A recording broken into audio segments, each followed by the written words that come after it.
Hi, everybody. My name is Chris Permasio, Director of the International Surf Therapy Organization, a 501c3 nonprofit. We're leveraging the power of partnership in the ocean to advocate for surf therapy to be used globally to improve mental health. And we envision a society where surf therapy is universally accessible through prescription and supported financially by healthcare organizations.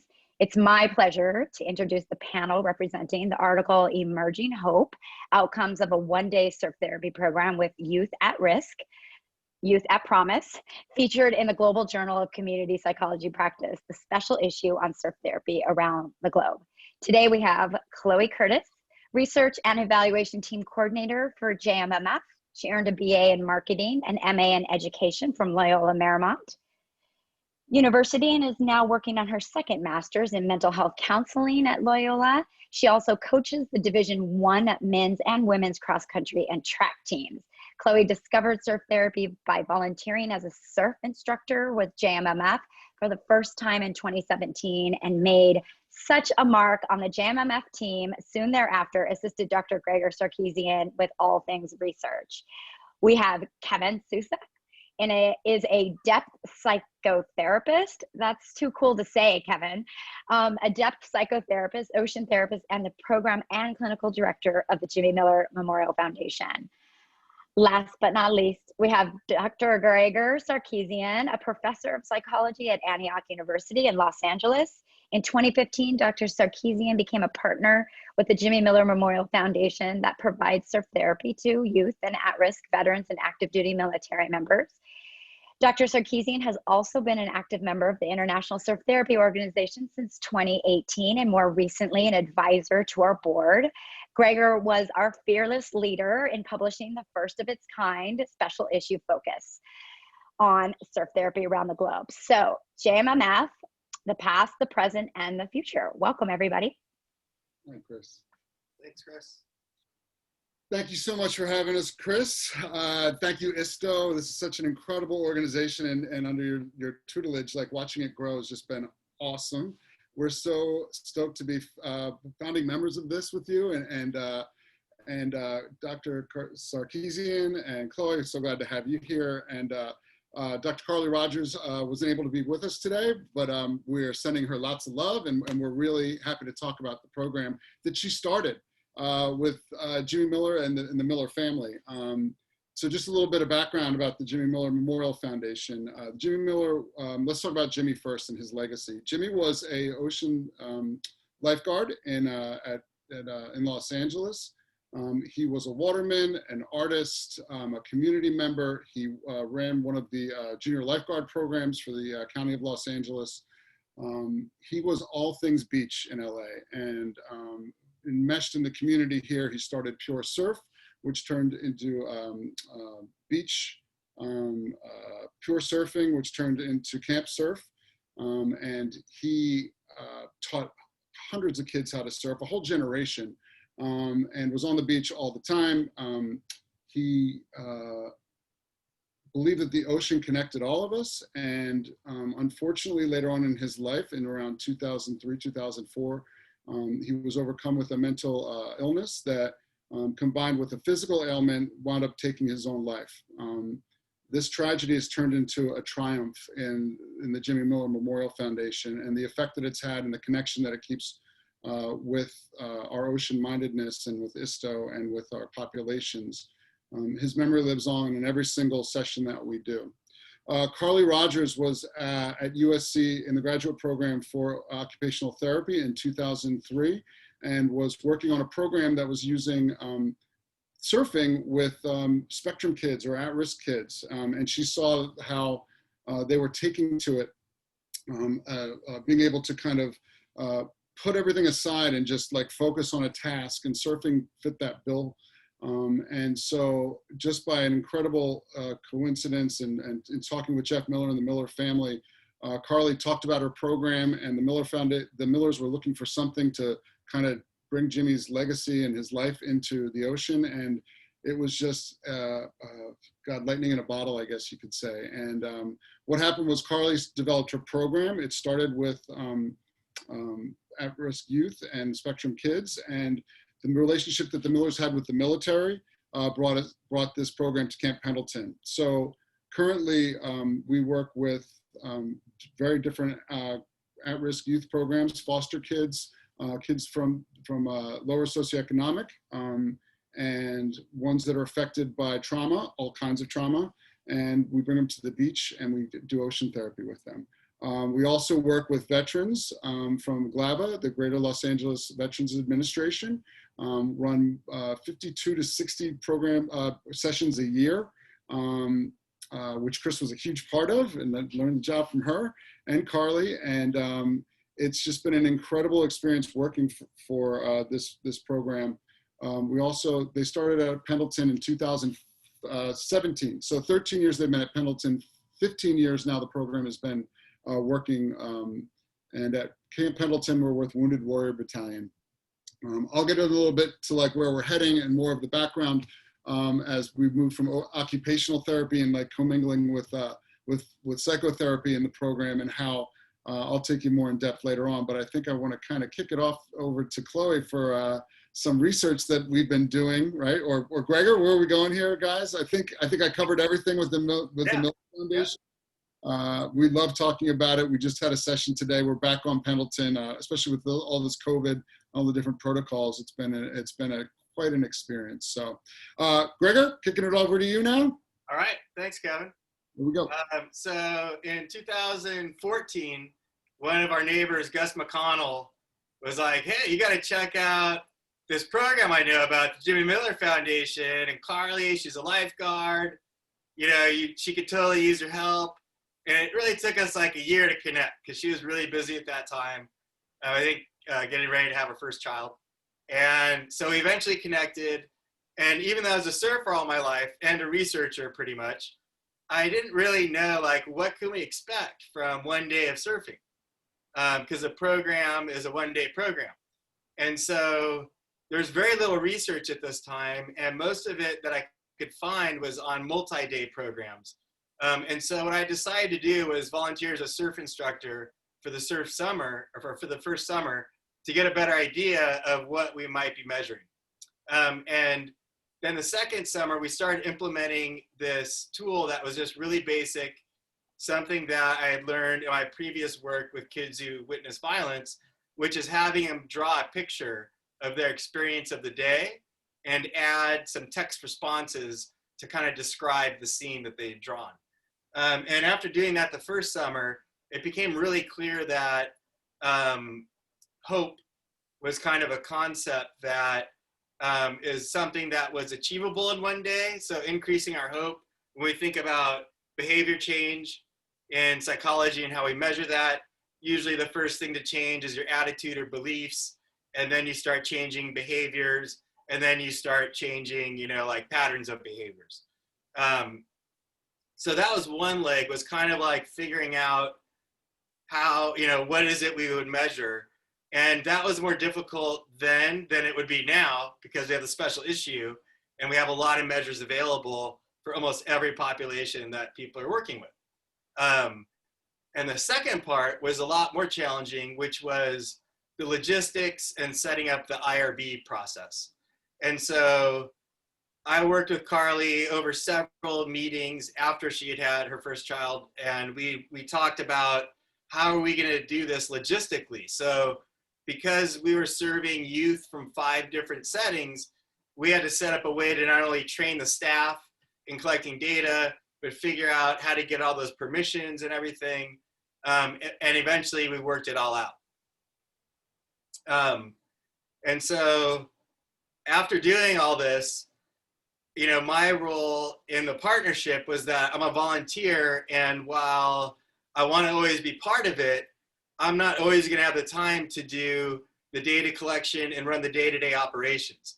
So then, as soon as Chloe was available and interested, we brought Chloe in, and I've been training Chloe in every aspect of the research and evaluation protocols that we do, and in data collection, data analysis, writing reports to the board and the organizations that participate, and then also in publishing research.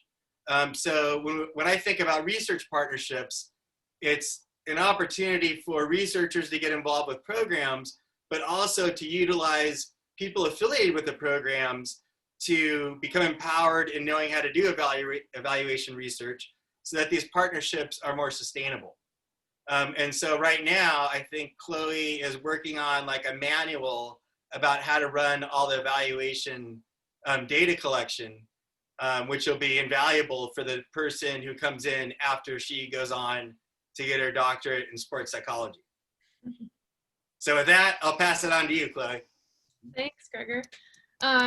Yeah, and I think we have Chris to thank for making that introduction from me to you, because I just came down one day to volunteer, and of course she's like, who are you, what's your story, you know, and found out that I was in school and looking to study sports psychology, and she kind of hooked me up with Gregor, so thanks, Chris. And then, yeah, before we get into the findings, I just also want to say thank you to Gregor and Carly just for all the work they put into this research and their mentorship. I learned a ton along the way, so thank you guys. Kevin too, for being on the beach and making the program happen. But yeah, so our study was the first of its kind. So it looked at the benefits of a single day of surf therapy for youth at promise. So there were other studies existing that had looked at a similar population, but they were more so looking at programs for weeks or months and do multiple sessions with the same group. And the term at promise refers to youth who are at a socioeconomic disadvantage, or maybe they have a history of trauma, abuse, neglect, or separation from parents. So that could be foster youth. And so with this study, we wanted to figure out whether just one day of surf therapy could also have significant benefits for this type of population. And we were specifically looking for an increase in hope. Like Gregor mentioned, they had seen that theme kind of come up from drawings they had collected in the past. So we wanted to nail down and see if that would increase. And so over 2 summers, we had 152 participants between 6 and 19 years old. And to recruit those participants, JMMF has partnerships with mental health and foster care organizations across the LA area. So we work with those partner organizations, and every participant over those 2 summers was either receiving public mental health services or in the foster care system, or a combination of both. And then of those, 57% were female. The average age was just over 11 years. And then the population was predominantly Hispanic or Latino, followed by Black or African American. And for our measurement, we used the Children's Hope Scale. So our participants, or athletes as we like to call them at JMMF, would fill out the Hope Scale before and after the surf therapy session. And it's on a Likert scale. So there's statements like, I think I'm doing pretty well, or when I have a problem, I can come up with a lot of ways to solve it. And so the participant would indicate from none of the time to all of the time how much they agree with that statement. And so what we found was there was a significant increase in the scores between the pre-test and the post-test on both the total hope score and both subscales. So that means that participants were getting higher scores after surfing with us after the session than they had when they took it earlier in the day before surfing. And then we also had a subsample of 50 of those original 150 participants who also completed 1 month follow-up data. So they took the hope scale again 1 month later after their surf session. And not all of our partner organizations remain in close contact with the participants, you know, for a month after, but we were able to get a pretty solid sample of 50 to fill out that same hope scale 1 month later.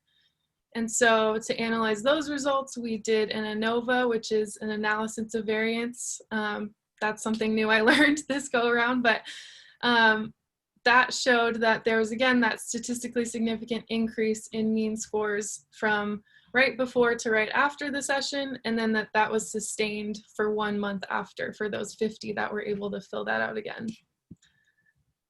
And then finally, we had participants also draw their experience of the day after the session. So we had a drawing form. There was also space for them to write in the theme of the day and a few sentences to describe it if they wanted to. And there's a couple examples of that in our article if you want to check it out. But to analyze them, we had our own system of coding the drawings so we could pull out some key themes. So for example, if a participant drew themselves surfing on a wave and they happened to have someone drawn like on the back of the board holding the board with them, that indicated safety or that they were feeling safe. So the 4 themes we were really looking for were safety, social support and inclusion, learning something new and having fun, and then self-identity or self-concept. So we found that 92% expressed opportunities for learning and fun, 77% expressed a positive attitude about their self-identity or self-concept, 61% expressed feeling safe, and 58% expressed social support and inclusion.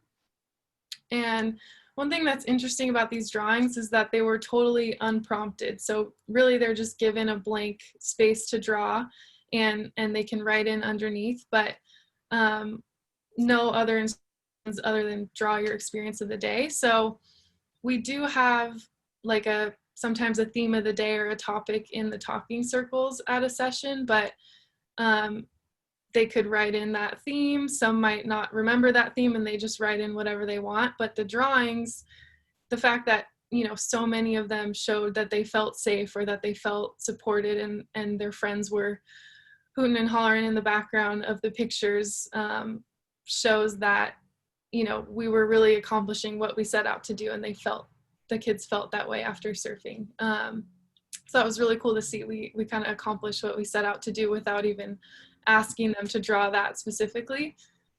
And then as far as limitations, I'll go over the 2 main ones, but first is that this was an observational design. So even though there were significant increases in hope, we can't say that surf therapy specifically causes an increase in hope. And then also, like a lot of other programs, there's a lot of aspects to JMMF. Like there's talking circles, there's a surf lesson on land, there's surf lesson in the ocean. So we can't separate out where exactly the benefits are coming from.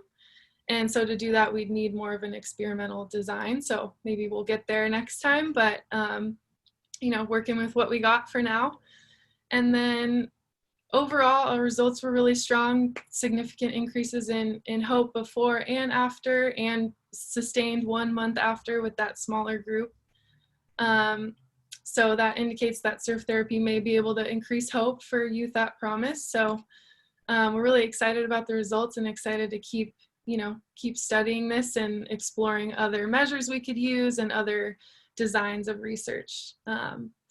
So with that, I'm going to pass it to Kevin to talk about where the program's at now and where it's going in the future. Okay, thank you so much, Chloe. That's great. I love hearing the research because we all know that it works, right? Chris knows that it works. Chloe knows that it works. Gregor knows that it works. Anybody that's in the program knows how it works. How do we quantify it, right? And that's really an integral part of what has happened with the research. So we're so grateful for our research team and Gregor and Chloe. And I think first will help to tell you what the program is and what it does and how the contact starts as soon as the athletes, which is what our participants are called, reach the beach, right? They get out of their cars and they're greeted by volunteers that have been coached up and told about connection, right? The removal of sunglasses, eye contact is maintained. They feel safe from the minute that we get them out of the cars and onto the beach. Or when they're coming from a battalion, if we're down at Camp Pendleton. We provide a safe place for them. We want the beach to be a relaxing and wonderful experience for them. A lot of them people have never been to the beach before or have heard about it or haven't, which is so foreign to us that live close to the beach, right? That it's part of our lives, right? So we take that for granted, and to see that through other people's eyes, I think really establishes a connection with our athletes. So we bring them we make them feel safe. We talk about wetsuits, what it is, how it works, right? And then we get them in the wetsuits. And we have to be very careful around traumas that might be present in our populations. So we're very skilled at talking to our volunteers and part of our paid staff to make sure that they're aware of anything, issues that may come up as we're getting them dressed with wetsuits, and making sure that they feel comfortable and not being invasive around that. We then take them down to the tents where we're all set up and the boards are laid out, and they meet more volunteers and high fives all around. I'm going to talk about post-COVID, what this looks like. This is pre-COVID, what is happening and kind of where we're going, because that's a big part of this. They were embraced, they were given high fives when appropriate, everybody comes down. We gathered the volunteers have already been given what's happening and how to interact with the kids and the athletes, the veterans or the Wounded Warrior Battalion. And then we bring them down and we circle up. And I think what started up as what was called a kumbaya circle, they would just kind of sit around and talk about like what the day was going to be, and how people were feeling, and just to check in. There were themes that were brought in, different themes to kind of break the ice. And what's happened since I've been brought in is Carly was an occupational therapist and I was a psychotherapist. And in the transitory period with Chris running the program we've kind of combined the occupational therapy with the psychotherapeutic piece. So we've got the body and the soul, and it's merging where the kumbaya circle has now turned into a talking circle. A little bit more containment where we actually get to bring Jimmy into the circle. We have a totem. I don't have it with me, but actually, hold on. It looks a lot like this, and it's actually Jimmy got this when he paddled the Catalina Classic. It's what you get when you do 32 miles, and you paddle from Catalina to Manhattan Beach. And what we do is, this is the talking piece, and what this does is it makes sure that there's really no leader in the circle other than the person that's holding the talking piece. And we come up with a topic about trust or safety or how they're feeling in the moment. And then each participant or athlete and volunteer gets to hold the talking piece, and they're the leader.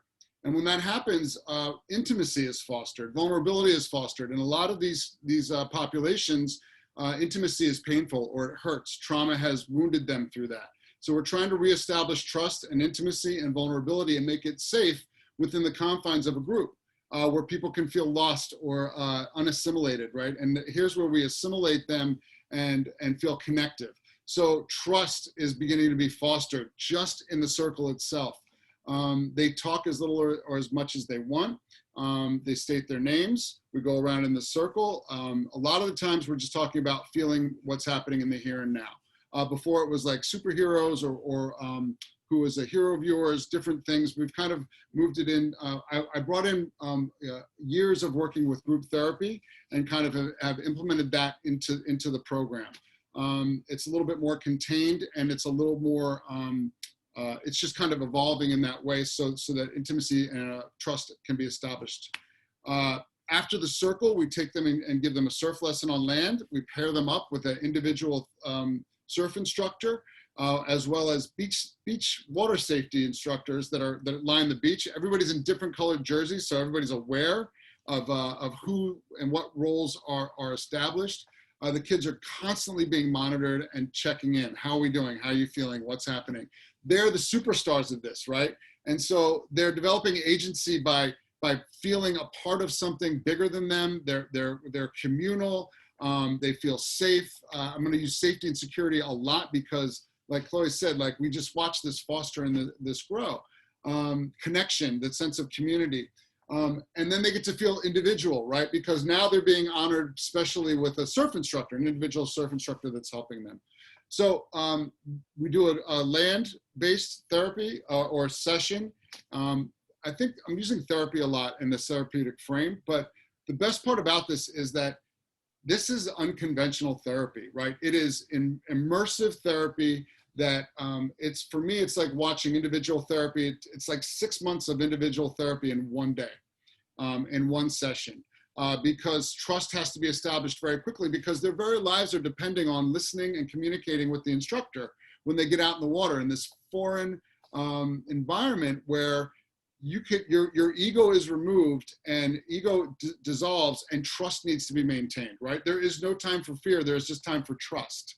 And while that trust is fostered with the individual surf instructor and the team on the beach, it's in a safe place, right? Because it can be very scary to be in the ocean, but when I have people cheering me, and my sense of agency is inflated and I feel good about myself, if I fall off, I'm not worried about looking bad, because as soon as I pop up out of the water, I hear cheers, I hear laughter, right? I hear high fives coming at me and peeps smiles. So it's a safe environment. It's safety is physical safety and emotional safety is what we try to really foster and enhance there. And we do that through an incredibly skilled staff and training program with our volunteers.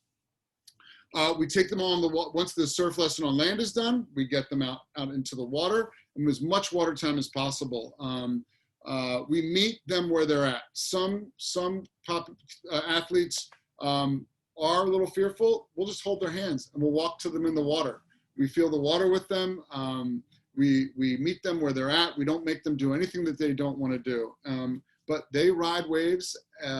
Almost every single participant rides waves. And we teach holding onto the back of the board when applicable and safe for our instructors, so that there's this guidance where they're becoming one with the wave and becoming one with the ocean. Those of you that are watching this, you know what I'm talking about. You know that connection that we have with the board. We have the connection with our athlete. We have the connection to nature. And everything comes together, and our population and our athletes feel agency. They feel a sense of self, a sense of well-being, a sense of accomplishment and purpose. The traumas that they have faced or in a large group setting wash away. The ego dissolves. They feel a part of something greater than themselves. And that is what is taken out, and that is what is revealed in the research that we do. After the hour of this, right? It's a lot of stimulus, right? So again, if the kids or the athletes decide that they need to go off on their own, we meet that. Build sandcastles, collect seashells, sit and drink water, connect with our volunteers. And again, these at-promise children come from the other part is that the altruistic means of where our volunteers some come from upper socioeconomic, meeting with the lower socioeconomic, doesn't matter. Everybody is the same on that beach. Everybody is the same in that ocean. It is all washed away. We are all just part of this wonderful environment. And that's why this works. And everybody's learning from each other and meeting each other where they're at. It's an incredible experience, and people just want to help and give. And when that's complete, we come back, we join a meal, we have a meal together. We try to make it a little more informal, and we kind of go through what happened during the course of the day. And kids that might have come down with trepidation or fear, kind of like tiptoeing around on the sand, are now laughing. Pizza is being shared with each other, high fives, back slaps, like everybody's just on each other. And it's just joy and love. It's like unconditional love that is felt for the ocean and the populations that we deal with. You can't help but do it, but smile. I get overwhelmed when I feel this. And again, it's that body, mind, soul connection. It's a psychosomatic therapy. It's incredible. The soul and your body come together. And again, the trust that's established can take, in my private practice, I see it can take months sometimes in individual talk therapy. It gets washed away very quickly. So that's kind of an overview of like where it's been taken. What's been happening post-COVID? I think that's pretty much what we all want to know what's happening. Happy Trails, one of the organizations we work with, has been really kind, and we have been doing virtual surf lessons where we use mindfulness. We have kids that it works a little bit better with the little older population and also kids that have been to the beach, but it also works with younger kids that haven't, as long as we can kind of dip into it. But I do a mindfulness exercise where we go into like almost a hypnosis and kind of bring them to the beach virtually and have them go through a surf session. We found that we've used drawings after they've done this, and the drawings have been extremely similar to the drawings that are done with the research on the Hope Scale. They're colorful, they're bright, they feel connected. As I take them through the story of coming to the beach and feeling the sand in their toes and feeling the spray on their face and the blue sky and what that immersing them and dropping them into a guided visualization, they've become extremely receptive to this. They leave the sessions that are very brief, about a half hour, feeling relaxed and calm. And then we do a pop-up on land, which is actually, so I do a guided visualization. They pop up in front of their computers, so they're doing a little bit of physical activity as well. And then I take them on a surf lesson. And that's been doing really well. We had our first post-COVID session today at Camp Pendleton. And we had one athlete, but we had a lot of volunteers, and that was good because we got to use our protocols and hygiene, how we're keeping things clean. Like the touch is so integral, appropriate touch with us, right? And always asking, like, is it okay if I put my hand on your back and push you out on the board? And so we're have to be mindful of that now, where we're a little bit more hands off, but yet establish trust through proximity and through connection of communication, verbal and physical, right? Like holding space for people without being able to hold them. And we're learning how to do that. We'll get better at that as this goes on. The totem kind of sits in the circle this time, so Jimmy is present with us. Again, we bring Jimmy in as this archetypal, like waterman figure that connects all of us to this like sacred space in the talking circle. Where we're going. We are going to continue to work with at Promise Youth. We're now working with substance use and misuse. That population is skyrocketing. Lots of anxiety and depression that has been affecting us. We have found that that is extremely helpful, and these programs work for that. We're also moving towards more action sports, hiking, fishing, cross-country, running, mountain biking. Different action sports, skateboarding that we're going to be moving into. Anything that you have to be present, centered, and aware without actually knowing what's going on. So again, I talk about ego dissolution, and that voice, that inner critic that's running in your head gets dissolved through these programs. And that's why this stuff works. And that's why you're seeing the total absence of ego in these drawings. Bright, colors, connective, safety, community. So that's where we're heading. We've got a lot of work to do. We want to be everywhere. We want to help with this community. You've seen post-COVID, the surfers and the population of water just blow up because we're able to do it. We're seeing that fresh air and sunlight is the best antidote for this. And I think as we were able to connect in disconnected times where we can't be and we need to be socially distant, the circle was extremely impactful. Just arms 6 feet apart this morning, masks on, exhibiting hygiene. People just soaked it up to be outside and in a circle, communing with others. And we talked about gratitude, and I'm going to wind up with that. We are moving forward with gratitude in our hearts and in our souls. To Isto and Chris, all the work that you're doing for this and bringing everybody together. I'm so bummed we're not all in Hermosa, and I don't get to play for you all, but hopefully we'll do that virtually. We will be getting some music and some fun, and I guess that's about it. So I think I covered everything, where we're going. The sky's the limit with this, and we will continue on this path because there's so many people to help and to help in healing. Thank you. Oh my goodness, Kevin. You know, I've talked about this a lot. I think a lot of us are going through this great loss of not getting to volunteer at surf therapy programs. For so many of us as volunteers, it becomes our therapy and our session of giving back, but also, please, everybody knows as a volunteer surf therapy program, you get so much more than you can possibly give. And just to be reminded of the magic that happens down there, and it's no mistake, you know, it's thoughtful, it's considered, it's, you know, starts with Carly's program, and you just brought me back to being down there on the beach with everybody, and thank you so much for that. I'm like trying not to cry. To Chloe and Greger, I want to ask you very quickly, how can somebody who's listening in find your Hope Scale to use? You're on mute.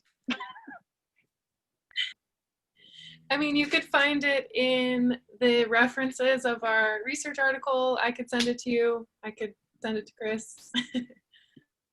It's in the public domain, so you could literally look at it in the reference and punch it in internet search, and it'll come right up. Okay. I think we also have it in the ISTO evaluation framework. So, gosh, I mean, we can't wait to get back. Kevin, are there going to be more sessions for the rest of 2020 that people can volunteer at? Yeah, so we have a few sessions that we're working with down at Pendleton. We have to be very careful about hygiene. We've cut the staff down a little bit, meeting Pendleton where they're at as far as volunteers. But yes, we will be running through November, and then we've got 3 or 4 more left, and then we're going to be back in the spring of next year. We're also working with Freedom Station, which is a veterans organization down in La Jolla Shores, on Tuesday mornings, random Tuesday mornings that will be down there as well. And we're slowly starting to implement our program down there. Again, it's evolving and growing. And we're really excited to do that. So check our website, www.jimmymillermemorialfoundation.org, something like that, I believe. Or just type in Jimmy Miller Memorial Foundation, and we'll pop right up. If you want to volunteer, please drop in. We'd love to have you. And we can't wait to get back to work. And we will all get through this. And we will all be connected through the ocean and the healing powers of it. And we're looking forward to like another season. We lost the season this year, but we're really excited for 2021. Also, we'll have JMMF's website link in the notes on our YouTube channel. And I can't thank you enough for everybody being here today. As you know, this program happens to be near and dear to my heart. I get a little worked up here. I always do around all of you. So thank you so much, Kevin and Gregor and Chloe, for joining us, and hope to see you in December for our ISTO Symposium. Can't wait. Bye, everybody.